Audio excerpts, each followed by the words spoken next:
On reste au Mali avec cette annonce surprise il y a quelques heures de 3 mouvements rebelles, Touaregs et Arabes. Ces 3 groupes, pas vraiment unis à ce jour, annoncent leur fusion. Alors pourquoi ce choix? Notre correspondant à Bamako, Ousmane Diaye, est avec nous. Bonsoir Ousmane, dites-nous d'abord qui sont ces 3 mouvements?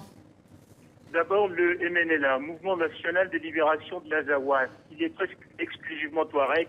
C'est le MNLA qui a déclenché la guerre en janvier 2012, juste après la chute de Kadhafi en Libye. Son aile militaire comme son aile politique sont dirigées par 2 anciens vétérans de la Libye kadhafiste.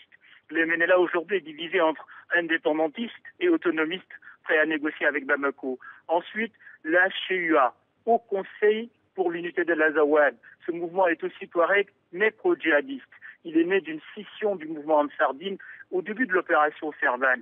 Le Haut Conseil pour l'unité de l'Azawad est dirigé par Al-Gabas At-Intalla, fils du grand chef traditionnel de Kidal. Ces 2 mouvements d'ailleurs se partagent Kidal comme fief.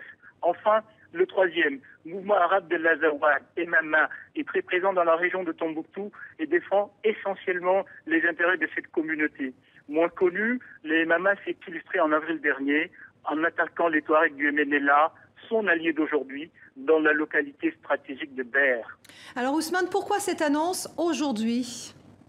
Assurément, c'est plus un mariage de raison que de cœur, car les objectifs et les intérêts ne sont pas les mêmes. Et puis, chacun de ces mouvements est traversé par des querelles internes de leadership. Mais ils ont un adversaire commun, le gouvernement central de Bamako.